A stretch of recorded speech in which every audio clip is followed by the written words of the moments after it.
Kan penghuni neraka itu ada tiga yang kekal. Kafir, musyrik, munafik. Orang kafir, ini juga dirincikan oleh para ulama.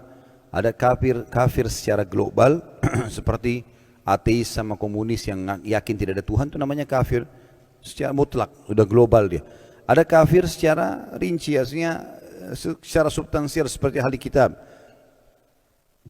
Yahudi Nasrani, mereka yakin kepada Allah tapi masih ada risalah Nabi yang ditolak, Nabi Muhammad SAW. Maka dikatakan juga mereka kafir. Kalau musyrik, bedanya sama kafir ini, orang musyrik yakin Allah. Bahkan bisa saja dia orang muslim, pengikut Nabi Muhammad SAW. Tapi musyrik artinya mempartnerkan Allah dengan manusia. Ya seperti kasus tadi, dia misalnya datang ke kuburan atau patung atau jimat, dan dia yakin ini adalah perantara dengan Allah atau ini bisa memberikan kekuatan seperti kekuatan yang Allah kasih. Ya. Maka ini bisa syirik. Nah, ini berbahaya sekali. Ya. Dan yang terakhir adalah orang munafik. Dan munafik adalah orang pura-pura masuk Islam tentunya, yang memperlihatkan Islam. Tapi musyrik ini jadi saksi bahasan kita. Banyak orang tidak sadar masalah itu. Pernah saya kasih contoh, banyak orang di Indonesia misalnya mengatakan iyyaka na'budu wa iyyaka nasta'in, hanya kepadamu kami menyembah, hanya kepadamu kami minta tolong.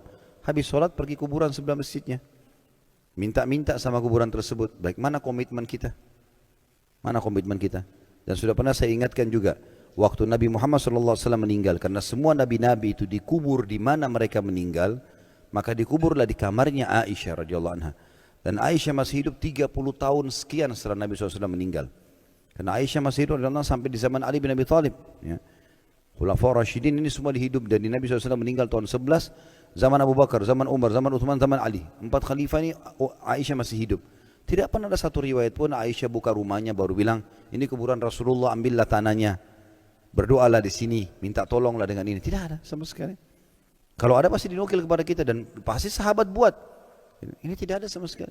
Setelah Nabi meninggal pun 2 tahun kemudian ada kuburannya Abu Bakar di situ. Juga mertuanya Nabi, orang saleh. Setelahnya lagi 10 tahun kemudian Abu Bakar meninggal tahun 13, tahun 23 Umar meninggal. Dikubur juga di situ, di sebelahnya Abu Bakar sama Nabi SAW. Gak pernah itu ada orang lakukan ini. Kuburan Baqi, kuburan para sahabat, kuburan para syuhada Uhud, syuhada Badr. Gak pernah ada orang-orang yang dulu generasi salafus saleh mengambil-ambil tanahnya, menganggap itu berkah. Kira-kira siapa yang lebih soleh daripada para sahabat Nabi? Kadang-kadang kita di Indonesia hanya karena gelar kiai, gelar ustadz, gelar apa, oh ini orang soleh, boleh diambil tanah kuburannya, dianggap berkah. Bahkan diperjualbelikan. Saya hari diundang di Kalimantan ceramah, kemudian pengurusnya sendiri menceritakan masalah itu.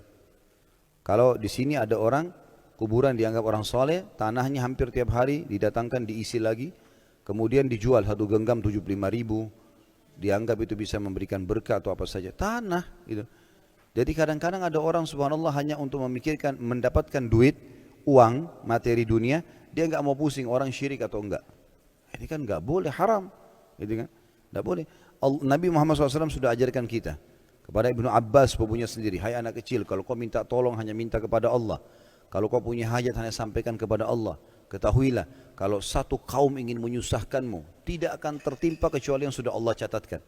Dan kalau mereka mau berikan manfaat kepadamu, tidak akan sampai kecuali Allah yang sudah Allah takdirkan.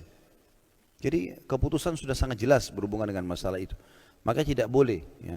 Kalau sifatnya manusiawi, minta tolong diangkatkan barang, minta tolong diutangkan uang, minta tolong apa, ambilin makanan, semua masih manusiawi, nggak ada masalah. Tapi kalau sudah ya, kesembuhan, keturunan, ya, apalagi hak kausalitasnya Allah pencipta nggak boleh sama sekali.